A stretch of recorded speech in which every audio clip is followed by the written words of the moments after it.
getting cheap laughs. Yeah, I know. I grew out of Family Guy pretty quick, and I think it was after I discovered Bob's Burgers, where I was like, oh, it's not just all shit jokes and like these recurring gags that just go on for so long, and that's like a part of the gag.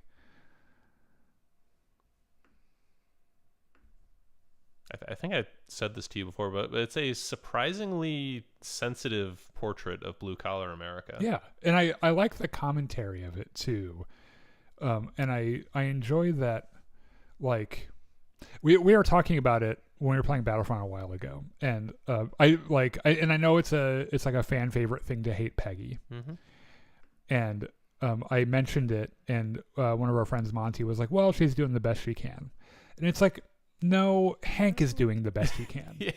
Where he's got this, like, he was raised a certain way, but his son makes him... He doesn't understand his son. Right, and it's like, but he wants to, right? Yeah. Like, he loves his son and he wants... But that's the thing, is he doesn't know how to say that. He doesn't have that emotional maturity because he himself grew up with a terrible parent. Macho father. And so watching him have an idea about something... And then by the end of the episode, having changed his mind about it and just kind of accepting his son for who he is, like, that shit, I really, I really like that. It's also probably the least believable part of the show, honestly. Oh, yeah. People like that are pretty entrenched in there. Yeah.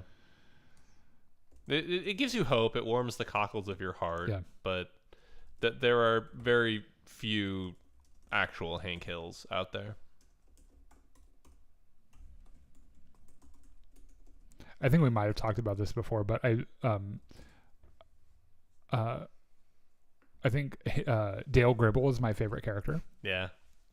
And I also really love... That's another thing, is that he also... I'm pretty sure that if Nancy were to tell him about Joseph, and I don't know if she eventually does. I'm almost finished with it, but I don't think he would change how he felt about Joseph.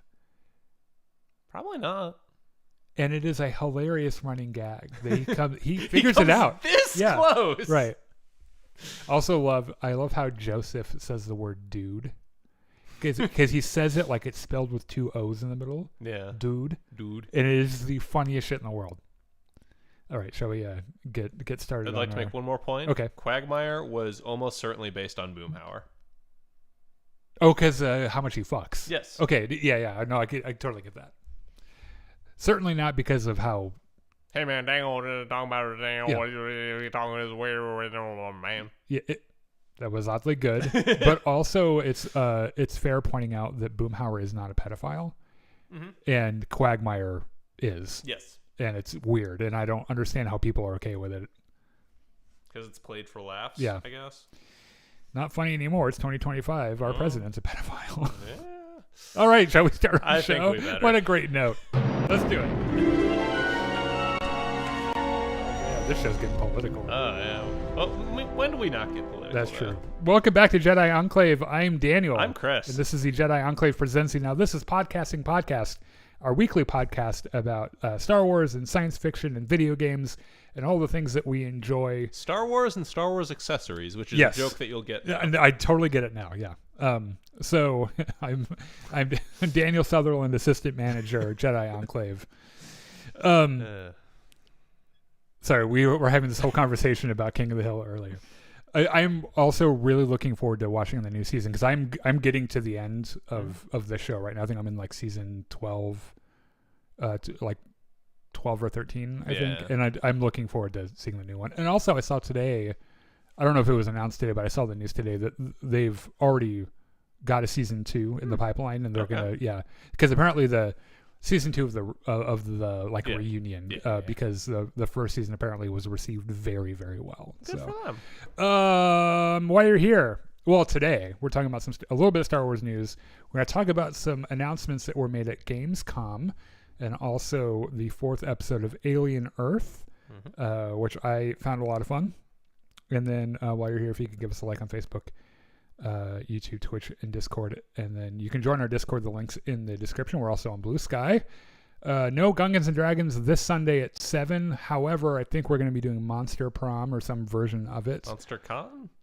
Something like that? Yeah, it's a part. Right, I don't know. I didn't realize there's so many of those motherfuckers. The shtick is that you are a monster and there's a bunch of other monsters and you're trying to fuck. Right. And then after this, for a little bit, Chris will be guiding me through character creation in Cyberpunk 2077, which is a game I've decided to give a second swing at. Famously, when that game came out, it was awful. It was a hot mess. It's gotten so much better. Yeah. So we're going to go and pick what floppy penis I want on my character and then play through however much of it we have time for. So you can come and say hi for that. So anything else? I think I've said everything. Like, follow, subscribe, all that junk. Right. Also, let us know in the comments how you're feeling, what you think about the things we're saying and all that other bullshit. First, where do we begin? Ewan McGregor has offered an update both on Kenobi Season 2 and Ahsoka Season 2. And his update on Kenobi Season 2 is, I have no idea what the fuck you guys are talking about. I know nothing. His right? update on Ahsoka Season 2 is, I have no idea what's going on, except every single morning my wife gets up and goes to work Yes. on it. I happen to be sleeping with one of the stars of the show, so I can tell you for sure it is happening. Yeah. This all happened at Fan Expo Canada. People really want him to say that there's a Season 2 of Kenobi coming. And I don't think that it is. I don't think so either, because it just doesn't make narrative sense. Right. And I think by now he probably would have said something akin to, there are scripts or we're talking about it or whatever. But I don't think that, I know originally Kenobi was supposed to be a film or a film trilogy. And then it got cut down to like one film, and then it got made into a season. Right. And so, yeah, that's why it's the way it is. Right. And as it stands now, the version that we got, which I enjoyed a lot of Kenobi. Yeah, it's fine. It Yes. has its weirdness, like that terrible chase through the woods. Right. Yeah. You could tell that this was a COVID-19 show that was filmed almost exclusively on the volume. And the effects are crunchy and kind of bad sometimes, but for the most part I enjoyed it. But the thing is that like I don't think that there's any more story to tell with it, because like the lesson that Kenobi learns at the end is, I can't leave Luke on Tatooine. You need to stay right here. Right. And he fights Vader twice in the show, and like how many times do you want him and Vader to fight before episode 4 rolls around, right? Like at what point does it become kind of stupid? You know what I really want to see is another season of Moses Ingram's character. Oh, sure. Because Reva goes really fucking hard in that show. Yeah, it would be interesting because at the end she kind of has a like coming to Jesus. Yeah, and thing. she kind of staggers away and presumably could do something else with her life. I was a little surprised that Obi-Wan ended up letting her live, because she knows there's something special about Luke. But then again, he's not going to just murder her after she's kind of turned away from the dark side. It's not a very Obi-Wan thing to do. One of my favorite memes in the world, I don't have to remember exactly what it was.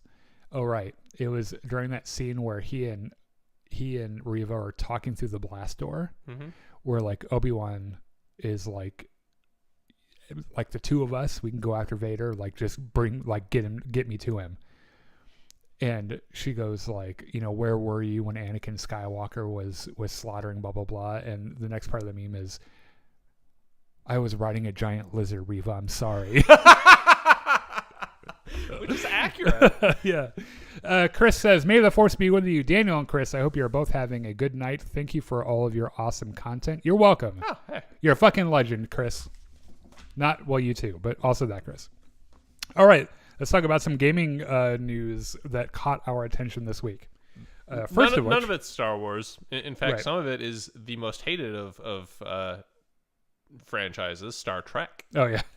Which is funny because I'm actually really excited about that one. I should also say before I get into this, my partner is 100% to the bone a Trekkie.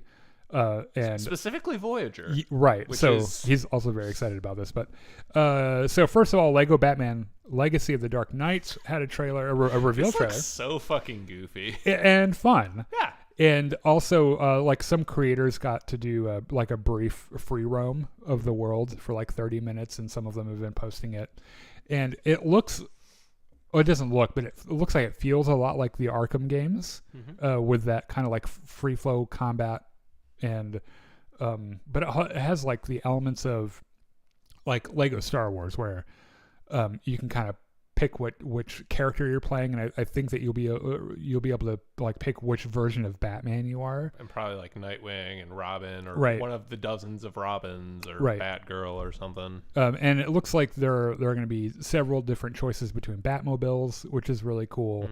So I'm excited. I'll play it. I think it looks kind of fun. Do you want the Christian Bale tank, or like the animated series long swoopy thing? Or? No, 89 Batmobile. That's fair. It's the same thing I do when I play Arkham Knight. I put on the 89 Batman skin and I ride around in the Batmobile. You want to get nuts? Let's get nuts. Which that line made a it's in the trailer. I like how Joker's response to that is, "I'm allergic to nuts." I wonder. That didn't sound like Mark Hamill. I don't think it is. Yeah, because I think he said at one point he would only play Joker if Kevin Conroy. Yeah. Which sadly, obviously, Kevin Conroy died, and so he's not a part of this, which is actually kind of upsetting because he's kind of a part of lots of childhoods. It's weird to see an animated Batman not voiced by Kevin Conroy. Yeah, it is. I don't love it. Resident Evil Requiem had a gameplay reveal. So if you're into Resident Evil, that thing's coming. Call of Duty Black Ops 7, which we're not going to talk a lot about because, like, I mean, it's Call of Duty. There's a game every year. Right. And also, you either know what it is or you're not interested. Right. And honestly, the deepest I make it into Call of Duty is just zombies. So I don't really have much of an interest in the rest of it. Star Trek Voyager Across the Unknown caught my eye. It was announced at Gamescom. And it is an upcoming roguelite survival strategy game that invites players to relive the USS Voyager's harrowing journey through the Delta Quadrant in a fresh, choice-driven format. And players will assume the role of Voyager's captain, and you have to manage ship repairs. And oh God, you have to be Janeway? You don't like Janeway? Oh, you better never let John hear you say that. He will come the fuck after you. And you fight the Borg, all the shit in the show, pretty much. And I've heard this. People that I know that have seen the trailer have likened it to FTL. If that's a game that you play, I've played a little bit of FTL, and I can see it. So the conceit of FTL is that you are running away from the evil space empire, and you have to travel through this map, and every time you make a hyperspace jump, there's some event that happens. Maybe there's a shop, maybe there's an enemy ship you have to blow up, but you get things and build your ship up as you go. I gotcha. Well, yeah, I guess that kind of looks like that. Yeah. Battlestar Galactica Shattered Hopes. Ooh. This ended up being strangely relevant to us because for the last several months, John and I have been making you watch the Battlestar Galactica reboot from the early You say making aughts. as if I don't actively enjoy the show. That's true.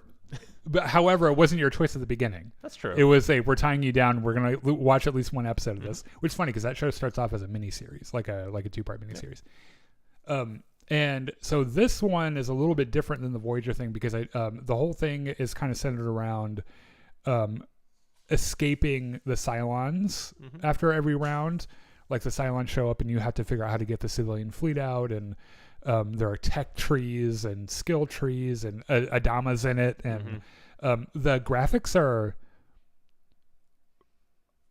a little different than I expect because it's got like the art style is like this like kind of pixely looking thing. Yeah. But I don't dislike it. So by the way, both of these things, the Battlestar Galactica and the Voyager thing, are PC and console releases. So they're not like shitty mobile games, which I think people are really excited about. Don't forget Gears of War and Metal Gear Solid 3 Snake Eater. Or were those releases at Gamescom? So Metal Gear Solid Delta is the remake of Metal Gear Solid 3. That's actually out now-ish. It might still be in early release window, but it's out. Okay. By all accounts, it's cool. Okay. Gears of War, they might be having. I'm not totally up to date. I'm not going to spout misinformation. Yeah. Christopher, let us know what you know. Owlcat Games is doing they're taking a swing at the Expanse universe, and they're releasing a game called The Expanse Osiris Reborn, which had an environment showcase, kind of in the environments and stuff. And a lot of people are comparing this one to like Mass Effect. It's going to be like an open world narrative driven RPG, which I'll play any narrative driven RPG in space. even Starfield when it ends up being terrible, right? Yeah. Because eventually they'll make one that's good enough for me just to lose myself in. Boomhauer says, how far along are y'all in BSG? Season 5? I know the Cylons have kidnapped Gaius Baltar, yeah. And he's hanging out on the base. They just got done with the Cylon plague. And they just decided we're not going to use the Cylon plague as a bioweapon. Right. And also Gaius Baltar is getting tortured. But he's able to go to his happy place in his mind palace. With 6. Where he fucks the Mind 6 and ignores the torture. Yeah. 6 is like, look at my titties and it will make you feel better. And he's like, all right. I love titties. Yeah. Particularly yours. Wait a minute. I love titties more than I hate being tortured. This works great. Yeah. Dark Pictures Anthology is putting out Directive 8020, which are it's from Supermassive Games, Dark Pictures. They are the folks that made what was it? I had trouble thinking of it before. Was it Dying Light? No. Until Dawn. Until Dawn, yes. Which, by the way, they did a movie of recently. Okay. But it wasn't. It wasn't good. No, and it wasn't the game. It was just like a bunch of the games put together. Okay. Yeah, it's really weird. I didn't watch it and I don't plan to. But they're doing basically that game in space. And I think that everyone's kind of riding on this alien train that we're on because Alien Romulus and now Alien Earth is out. And I think people are kind of wanting to tap into that. It's going to be like a psychological sci-fi horror where your choices have impacts on the story and different characters can die if you miss a quick time event, which they do in the trailer. It's a hilarious effect because there's 10 seconds where you can press this button and they just don't. Just let the counter go right down. I never liked that guy anyway. Fuck him. Yeah. Indiana Jones and the Great Circle will have some DLC, which is cool because that's a game that I played when it came out and enjoyed. Troy Baker plays Indy and does a great fucking job. And honestly, what other game can you beat a Nazi to death with a mandolin with? Yeah, exactly. Or a waffle iron. Yeah, which I did as well. That's got does it leave waffle marks on their face? I don't know if I checked. Missed opportunity. If not. But it's the cool thing about that game is that it kind of penalizes using a gun. Mm-hmm. And you have to find inventive ways to stealth around or beat people to death with mandolins. Despite the fact that one of the most famous indie scenes of all time is pulling twirling the sword and then Indy just pulling out the gun and shooting them.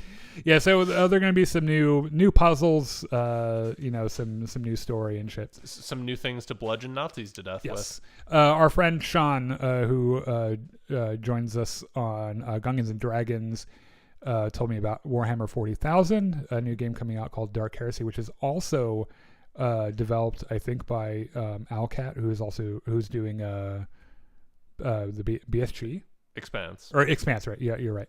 So it's a turn-based tactical C RPG. I don't know what that is. Players become an Inquisition acolytes in the grim.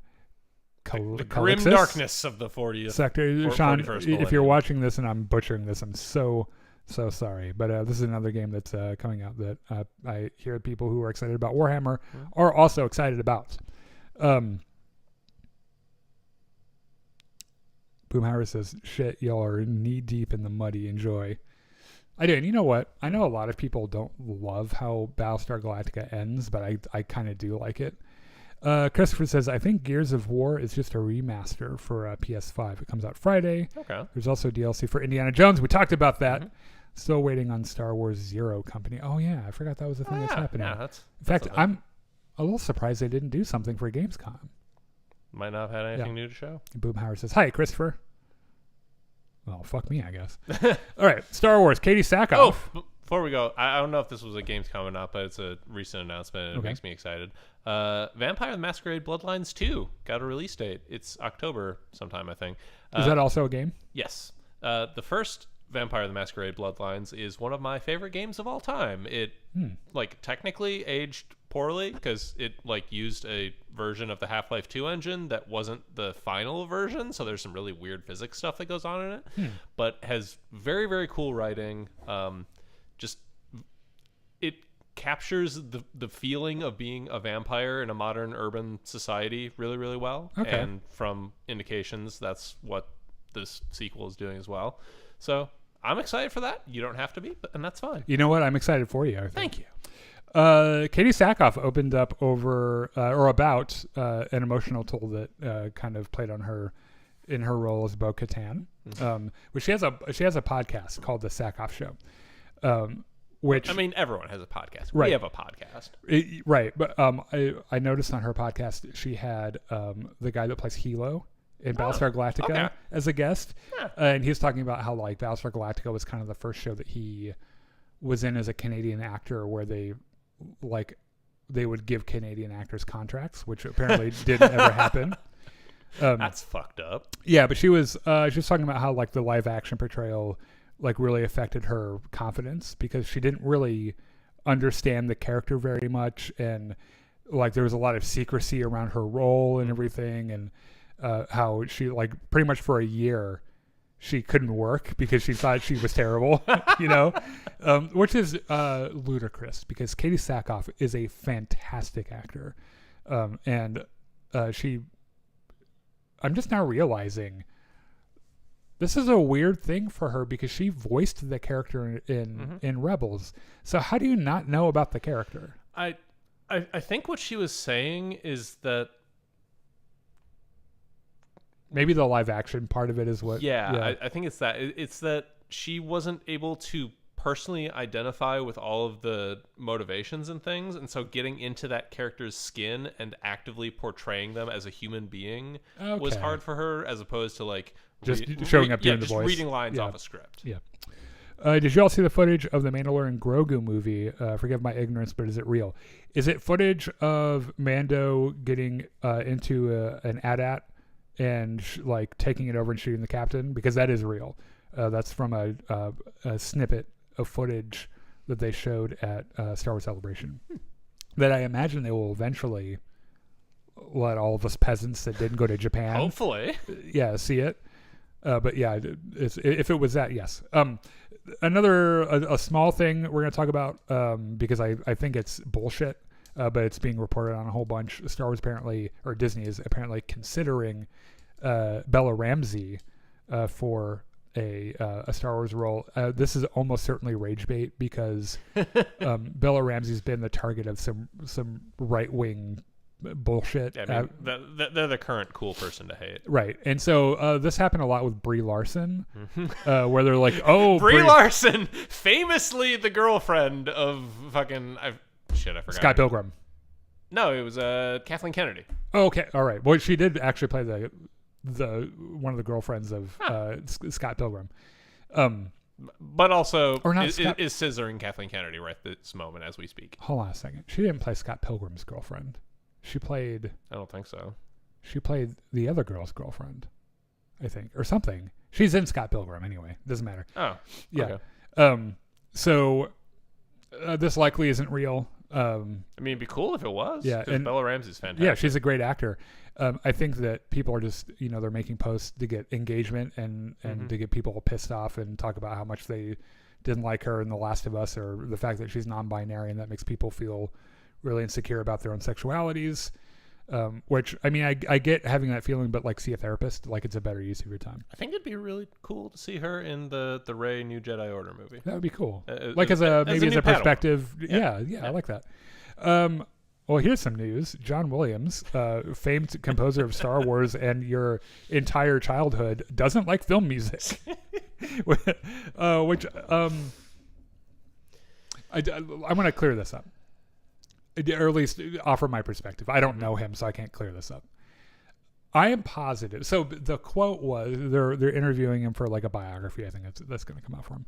And he's pretty much like, I don't like film music. It's all shit, pretty much. And he says something about like when you divorce it from the images on screen, it's useless. It doesn't really do anything. Right. Now, first of all, John Williams is so famously sweet and kind and humble that I would bet every dollar in my wallet that he's talking about his music and not anyone else's. Because I would be shocked if he specifically meant anyone else.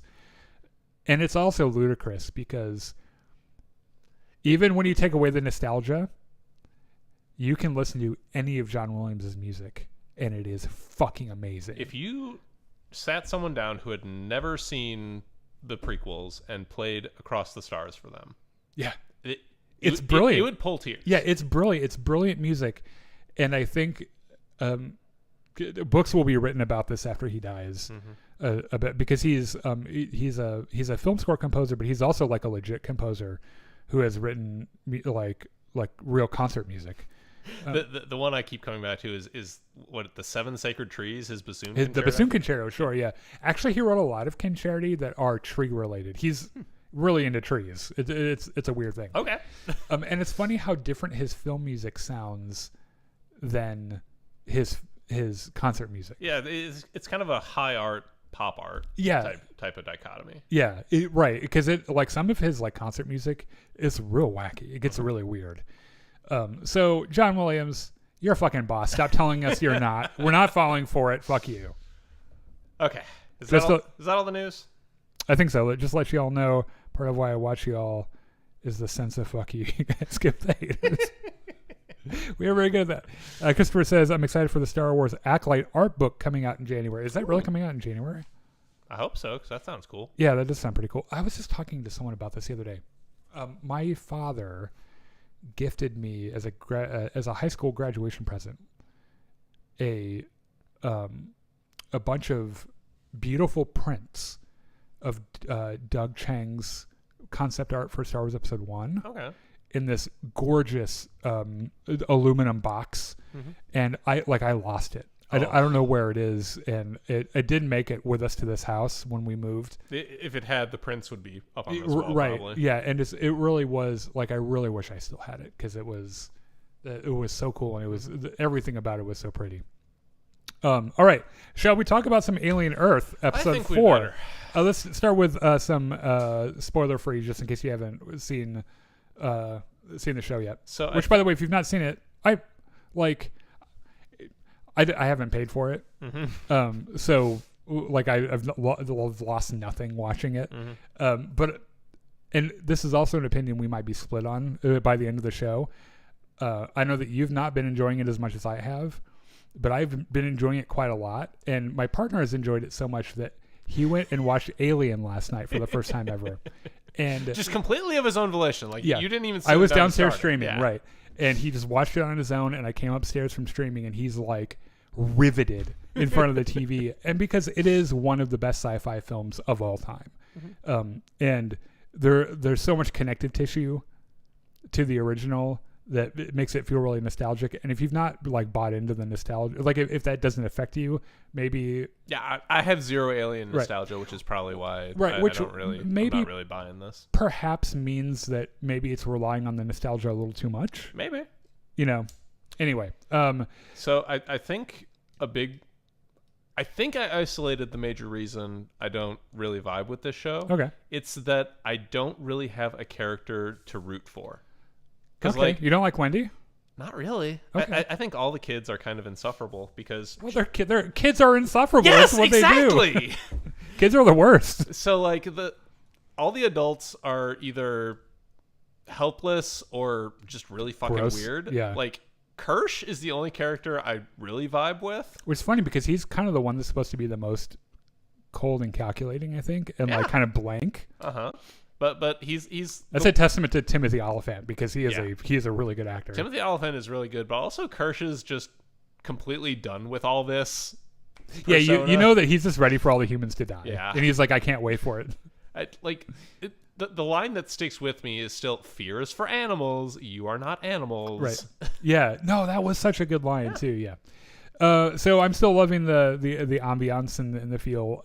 I know we had a conversation about this earlier, but I'm really digging the music and how it's used. Like it's used kind of sparingly, and we were watching a little bit earlier. We were like, wait a minute, is that just the Force theme? The composer put in the Force theme from Star Wars, and it's not even really. It's not that subtle. It isn't at all. I thought that was hilarious. It had to have been like purposeful. The like this episode is a little slower paced than the last couple, but I have been really enjoying, particularly in this episode, the discussions about philosophy and like transhumanism, and like identity and everything. I think that those are really like, I'm kind of into philosophical shit like that. If you download your brain into a robot, is it still you? Right. Are you still a human? Right. And I find it interesting that a large part of this episode are different ways that adults can manipulate children, and like how well it works and how it feels just kind of gross. And I think they do that really well. Yeah. And then I still like, there's still danger boiling under the surface. I feel like there is. I mean, your favorite part of the episode is danger embodied in a box, right? Yeah. That. Everything's going to go wrong, right? Because it's aliens. Yes. Everything always goes wrong. It's a Jack in a Box, and they're just like winding up the handle and shit. As long as we're being complimentary, I will also say that the set design and prop design and costumes continue to be outstanding. It's a very slick. Yes. Yeah. Very everything has a very cohesive look and feel. It's like Star Wars, right? Everything feels like it's a lived-in alternate universe. Yes. All right, so shall we get into spoilers? If you've not, guess. Yeah, if you've not seen it, or if you don't care to see it, stick around. But if you've not seen it and you want to, go and watch and come back and let us know what you thought in the comments. Also, let us know as we go what you think. If you've already seen it, we'd love to hear your input on it. So one of the things I love about this show is the previously on, which is just like half-second flashback, right? But under the title card, like that classic Ridley Scott Alien, like the letters kind of come in, and it's the best. Like if you must do a previously on your show, this is the best way to do it that I've seen so far. So good for them. Also, there's a creepy android girl / dollhead on the beach in this, and it's really weird. And I don't know if it was in one of the previous episodes, but I don't think it came up again in this one. So now I'm like, what? I think it's just there to be creepy. What is up with? I think it has never been explained. It never will be explained. It's like the guy that's like fixing the door, or like the guy in the hazmat. Yeah, that I feel like they have to explain at some point. Well, they've showed it 3 times already. But the creepy fucking doll head, nah. Yeah. It was probably just something Boy Cavalier was like fucking around with and like decided to be done. And I've kind of mentioned the music in the opening of this is really neat. And I've really enjoyed that too. So Wendy comes back online with Krish and Madame Sylvia kind of looking down at her, but she can't hear anything because her because they've deliberately turned off her hearing because something went bugfuck wrong. Yes. Krish acknowledges that Wendy mentioned hearing a sound when they landed, when they did their low combat op, and thinks it has something to do with the xenomorph. And it was really neat hearing a character say the word xenomorph because it's one of those like nebulous things. Yeah, it's like, how do they know that word? Yeah, well, I think they read it off the thing, but yeah. So it's kind of cool that like Kirsch knows a lot about this shit already, and you can kind of see he knows way more than he ever lets on. Like Cavalier thinks he's a genius. Kirsch actually is. I think one of the biggest mistakes Cavalier will make in this show is just assuming that Kirsch answers to him and will do whatever he says. So Boy Cavalier shows up and is feeling extraordinarily dickish today.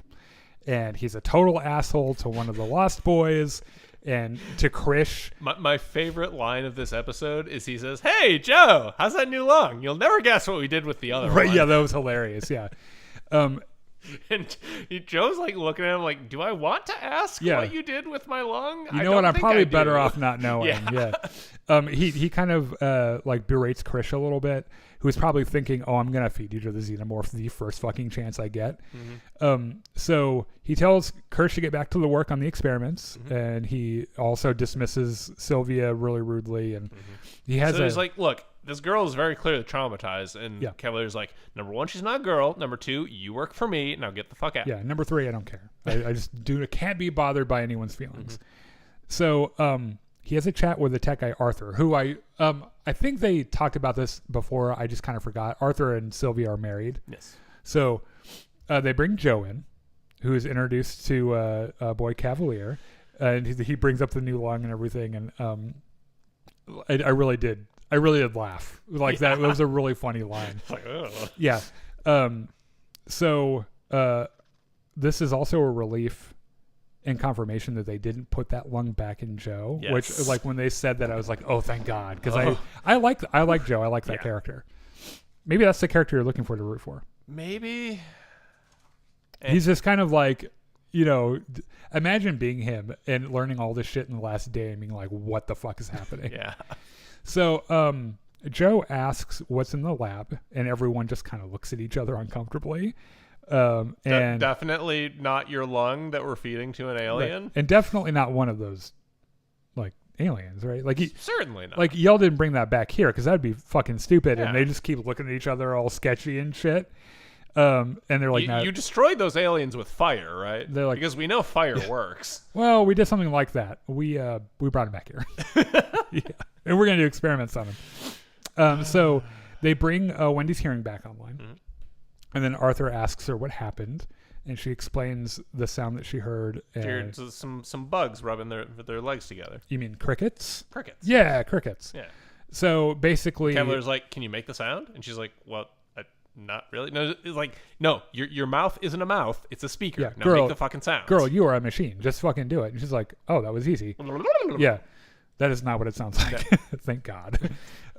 So apparently, she could hear the embryo inside the facehugger screaming, and Arthur's like, well, we'll figure out what's going on with that and we'll make it stop. And both Wendy and Boy Cavalier are like, no, fuck you. And for different reasons. Yes. So to Cavalier, it's an alien language being discovered for the first time. And Wendy has this idea that it chose her to speak to them. So neither of them want her to stop hearing it. And they do a test and discover that the alien communicates across like several frequencies, and like Wendy can hear it, but Curly can't. And you can tell that it really bothers her because she wants to impress Boy Cavalier. Yeah. And she's like, shit, is Wendy Cavalier's favorite again? Right. And she lies about it too, where like Boy Cavalier is like, Curly, do you hear this bullshit? And she's like, maybe I do. And he's like, cut the bullshit. And she's like, yeah, I don't hear it. So Boy Cavalier makes her make the sound. She's able to do it. And he's thrilled. And then Boy Cavalier and Joe have an argument about Wendy like needing rest. And you can tell that Cavalier is not crazy about this brother thing happening right now. It just is kind of on his nerves. He's a huge douchebag to Joe. And Wendy cuts in and she's like, guys, I can speak for myself. Fuck off. And Cavalier is like, you know what? Okay, have a break. And then orders Curly and another one of the Lost Boys to follow Joe and Wendy and make sure that they don't like get in any trouble. There is this really weird conversation between Boy Cavalier and this security chief guy about the implications of this sound in the language. And the security guy says he's like, we should maybe just take this shit back to Wayland Yutani and let them deal with it. And he's like, okay. But I could do that, but then I'd wake up with a xenomorph hugging my face, which I would enjoy not to have happen. Yes, and also knowing what we know about what happens to people who have face huggers attached. Yeah. And so Cavalier says no, and he's like, by the way, go and remind Joe that he works for us, and it's my world. He's just living in it. And it's like, way to say one line to perfectly encapsulate how much of just an asshole you are, right? So. Wendy shows Joe her room, which is basically just a kid's room. And I like her little docking station bed. Yeah. There's like barely a bed. It's like it's a bed. Well, it's actually a charging station, but it looks like a bed. Yeah, they made it kind of look like a bed. Wendy asks Joe. She's like, do you like this creepy drawing of you I made? Yeah, isn't it great? It looks just like you. With a creepy smile and everything. And the weird hair. Yeah. So, she's like, look, are you mad at me for making you believe I was dead? And he was like, no, that's stupid as fuck. That obviously was not your fault. But I'm mad at them, not at you. No, it was definitely their fault. And he mentions he's like, I was in a war on the other side of the planet, and like I couldn't come and see you when you're sick. And then they watch a movie, which is really sweet. I think it's the same Ice Age movie. Yeah, I haven't actually seen that. Like so this is the only movie they watch, I guess. So, slightly, every time I see his name in my notes, I'm like, it just does it because that's an adverb and not a name. And I'm like, what the fuck is this? So Slightly sneaks around the forest and he's being real sketchy while Kirsch watches footage from his encounter with Morrow when he asks him, when is a machine not a machine? And I started... And sticks the little thing on his neck. Right. I started to think about this a little bit. And I even put it in my notes that I hadn't seen the rest of the episode just in case they answered this riddle. But I kind of pondered on it a bit. Do you have any ideas what this means? What the answer would be? A machine is not a machine when you break it into its individual parts. That's okay. That's another answer. Sure. Yeah, I could buy that. So these are the three that I came up with. A machine stops being machine when it starts to adapt and changes its purpose. Okay. Because machines are built for a purpose. Yes, and they don't have that ability to adapt to things. Or when when a machine didn't start off as a machine but it becomes a machine. So like an ant colony or like a human organ. Okay. Where it starts off as something entirely different and then develops into a machine. Or when it gains autonomy and has the ability to choose its own destiny, right? Which I think is probably that one. Yes, probably the most obvious one. Okay, so I still think more for who Morrow is, breaking a machine makes it not a machine is also a plausible. Yeah, because then you're just a broken machine. Yeah. So Boy Cavalier is recording a part of Peter Pan. I don't know if he's recording an audible thing or else he's just reading it out loud to the Lost Boys to try and inspire them, or in a different room or something. Because he's got a mic there. Yeah, it's really weird. So he's really fucking into Peter Pan. He is really into Peter Pan. It is a little weird because he is an adult and he should not be into Peter Pan. But I mean, he also walks around in his pajamas all day. So yeah, he walks around like a kid who doesn't want to grow up. Yeah. So we see Slightly hiking through the forest, and he finds a rock, and he sits on it, and he talks to Morrow, who they're able to just chat. And he's like, "Hey, I want to be friends." And Slightly is like, "Hey, you lied about, you said you're a part of Prodigy. Also, you maybe tried to kill me and my friends, and that's not cool." Right? Yeah, that's not very cash money of you, sir. Morrow says he needs his help to get a monster egg, and Morrow goes through this clear and obvious manipulation. It's clear and obvious to us because we're not children, but it's the kind of shit that would work against a kid, right? And he says, you guys actually stole the eggs from me, and so this is the only way to make you're making restitution. You're making good on the bad thing you did by doing a good thing. And then he's like, and you can't tell anyone because that would hurt me. And we don't hurt people. Right. And then he encourages them that they need to build trust and gets Slightly to tell him his name. And he does that by telling Morrow's name first, which is Kumi. Yeah. And then Slightly reveals that his name is Arush Singh. And Morrow kind of knows at this point. It's see, now I can trust you while also manipulating you even further. Right. And I think it's kind of where he finds, because Slightly is well, we're not supposed to say our names, and that's not very cool. And then when he gets him to do it, Morrow kind of knows he's got him hook, line, and sinker. Yeah. So Slightly goes back, and Krish is waiting for him. Kirsch. I think you spelled it wrong every single time. I might have been thinking about Krish, the character from Dungeons and Dragons. It's on our crew. Possibly. He's a walking dog. Ah, cool. That's not Kirsch, obviously. Yeah, crazy. Anyway, Kirsch is waiting for him, and they have a discussion about the see no evil, hear no evil, whatever. It's clear that he knows what's happening between him and Morrow, and is trying to confront him about it. He probably has his own listening bug on Slightly, maybe everyone, or maybe is just using the island's security cameras and shit. So he asks Slightly if he did something to hurt someone, would Slightly say something or turn a blind eye. And Morrow is still in his head and is like, "Hey, careful, this motherfucker."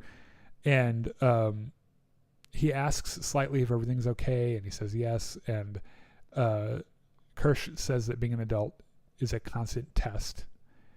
And Well, Slightly asks, is this a test? And Right. Kirsch is like, being an adult is he's constantly tested. Girl, all of life's a test. That's just how it is.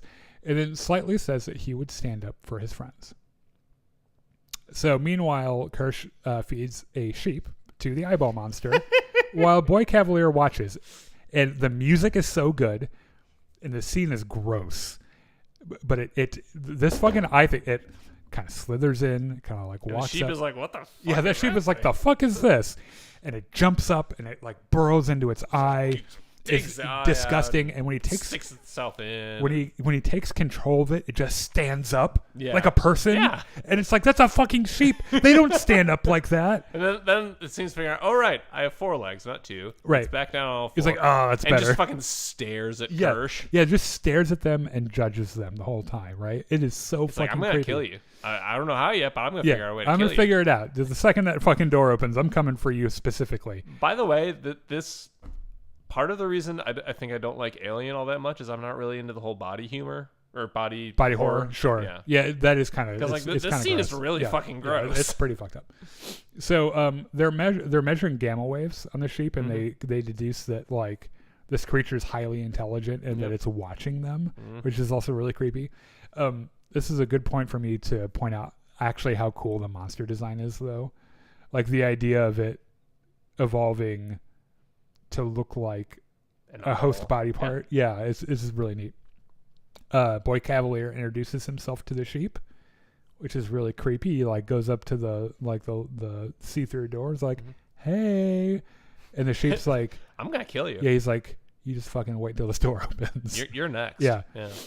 So Arthur takes Dame Sylvia outside where they can't be spied on, and they have this whole conversation about Arthur's like, I don't think we're doing the right thing here. yeah, this might have been a bad idea.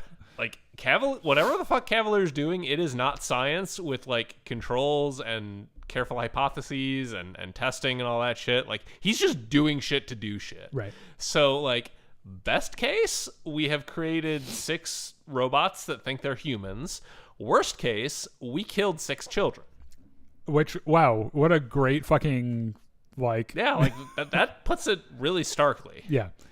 So this this conversation is interrupted by the redhead lost boy. I can't remember.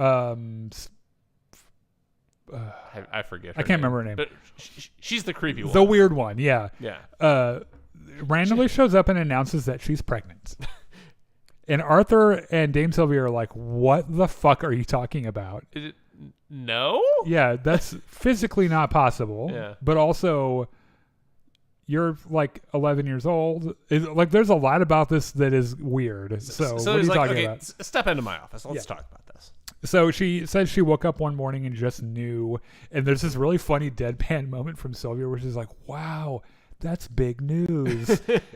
But you can tell behind her eyes, she's like, "What? Yeah. What would cause this to happen?" Sylvia's like, okay, so like, pregnancy doesn't just happen. Like yeah, there's a process. When a mommy and a daddy love each other, and the creepy one's like, dude, I grew up on a farm. I know how pregnancy works. I get it. Yeah.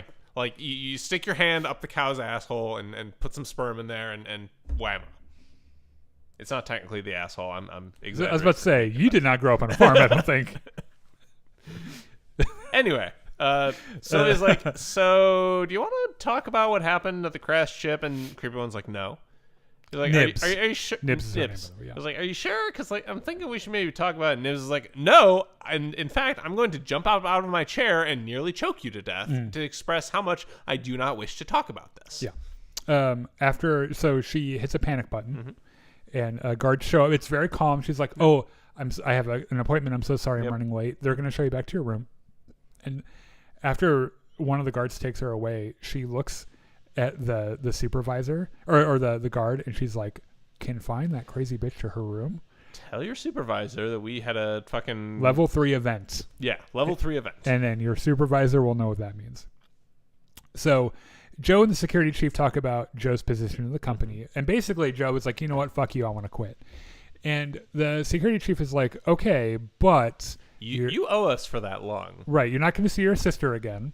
And also that's a very expensive lung and we'll just bill you. And he's like, "Oh, fucking corporations, man. Yeah. I guess I work for you now. The same way I used to work for you. Right. And so he's like, so when can I take my sister home? And he's like, oh, you're never going to. That's never going to happen. No. Yeah. Disabuse yourself of this notion immediately. Yes. You're here because you are useful to us, not because, we have any romantic ideas about you and your sister hanging out. Right. And yeah, she's property to us, and she'll never be anything more than that. Like he straight up says, she is not a person, she is a thing who belongs to this company. Boy Cavalier meets with Wendy, and this is another really creepy manipulation scene. Yeah, because so he's like just lying on the couch, throwing his stupid little hacky sack to himself, and she's like, "Fucking hacky sacks, dude. What's going on here?" He like points with his toe. He's like, "Sit down." Yeah.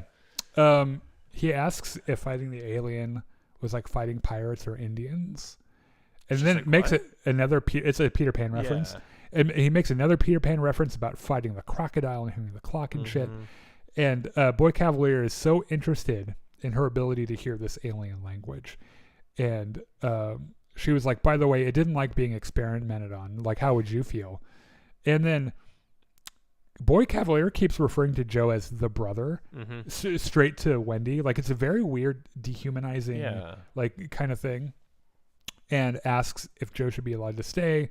And of course she says yes, but then... He's like, well, all the others don't have brothers here. That's not very fair. Right, so maybe we should just send him back, you know? And so... He also has a moment where he expresses his disdain toward parents and stuff. And family in general. It's a very weird, like, Kevin McAllister from Home Alone thing. I made my family disappear. So this is the point where I started really thinking that he, like, sees himself as the Peter Pan of this, like, Lost Boys group. And so the entire conversation is adversarial, and it ends with, if you can figure out the alien language thing, I'll let you have a brother. And then he dismisses her. So she's like, oh, well then hell yeah, I'll figure it out. Eyeball Sheep is hanging out while they scan it, staring at everybody, and it's really weird. One of the Lost Boys changes his name to Isaac, which and when he asks permission and gets permission, Kirsch is like, is this really the time for this? Yeah, he's like, there is a sheep staring straight at us. Like, we're doing science here. And he's like, yeah, I want to be Isaac after Isaac Newton. He's like, you know what, kid? Fucking fine. Sounds great. If it makes you happy and if it makes you shut up, fine. It's great. You're Isaac now. And this kid is so happy that he has a name that he chose. So, Slightly is sneaking around and runs into Isaac on his way out the lab. Well, Slightly, you're right. Yeah. And like, Isaac's like, what are you doing? And he just like Slightly, I don't think has ever told a lie in his life. I forgot something in the lab. Yeah. And he's like, what? And he's like, fuck, dude, I don't know. I didn't think this far ahead. I have to go now. Yeah. Goodbye. Yeah, I have to go on a walk now. my daily constitutional. Goodbye. So Slightly finds his rock again and calls Morrow, who has found his mother because he gave him his name. Yes. And basically is like, okay, look, I can't do this. There's too many guards. That's my friends in there. I can't do this. And Morrow's like, well, that would be a shame because, I'm sitting right next to your mother and, your brothers are going to be home soon. And it would just be so awful if something happened to them. It would be so awful if I killed them all. It's such a wonderful family you have here. It'd be a shame if anything happened to them. Like me killing them. And, of course, Slightly is like, dude. That's not cool. That's what? Jesus. I thought we were friends. Yeah. And so he's like, okay, a new plan. Instead of sneaking the egg out, you're going to sneak a person in. And he explains the whole process. Yes, you're going to get this person down to the egg. There's going to be something that latches onto their face. You need to get that person. You'll be safe, though. They won't want you. Yes, they don't care about you. They just care about the humans. So you're going to get that human, the thing that's going to latch onto their face. You're going to keep them for like a day or two, and then you're going to call me. Yeah. And, and I'll come get him. Yeah. By the way, Kirsch is listening to this entire conversation happen, so he knows. He, at the very least, he's listening to Slightly's side of it. Right. I don't know if he can tap into Morrow's side. I bet he can hear anything that Slightly's hearing. Maybe. Yeah, and see whatever he's seeing. So Kirsch goes into the lab and caresses an egg. That's the whole scene. Yes. He walks in, he's like, rubs it. Slimy. And is like, and then leaves. Yeah. I don't know. The Lost Boys hang out with Joe. and there's like a moment where like, hey, what are those 5 corporations that everybody in the they world do some knows exposition. Slightly shows up and is like visibly shaken. And it's like, the fuck is your brother doing here? Yeah. I have brothers. Why aren't they here? That's fucked up. Joe agrees with him. Yeah. He's like, no, but really, you guys should be allowed to see your family. And so for a second, they discuss a little revolution. Yeah. And then like a couple of the other ones were like, well, we kind of like it here. Yeah. So no, the revolution will not be televised. That's not happening today. So poor Slightly is having a bad day. And you can like... He got an ultimatum. He has 24 hours, one day, Yeah. to get a person to the egg and then call Morrow. And then you can see the moment where he chooses Joe Yes. as the person he's going to take to the egg. And you're like... He is not transparent about it at all. It's like, Slightly. What the fuck, man? Have a little bit of chill. Yeah. So... Like, just grab a random security guard instead. No one cares about those guys. Yeah, exactly. So speaking of Joe, his former Lung is hanging out in a tank, and Wendy is talking to it in the alien language, and then something tries to start bursting out of it, and suddenly fucking baby xenomorph breaks out of the lung and out of the tank. And Kirsch is watching all this, by the way. Yeah, like in the shadow. He's in the background just kind of creeping. Yes. And fucking approaches Wendy, and I'm pretty sure this xenomorph thinks it's his mama. Or something. Yeah. And then Wendy's just chirping to it. She caresses it, and he's like, that's kind of nice. Keep doing that. Yeah. And they have a little moment, and you're like, oh, wait. No, it's a xenomorph. wait. But, they're so cute. That's the end of the episode. Yeah. And every one of these episodes has ended with like a death metal. Hard rock or metal song. Yeah, like a needle drop and I don't know, dude. I've been enjoying this show, especially when you consider how much I've paid to watch it. It's been kind of no risk for me. Yeah. So that's going to be it for our show tonight. We will be back next week, 7:30, talking about the next episode of Alien Earth, as well as all the other science fiction-y shit that happens between now and then. If there isn't a ton of news, we'll also be doing a Star Wars story time. So we would love it if you would join us then. Until then, we'll be doing gaming throughout the week. And we might be playing Cyberpunk here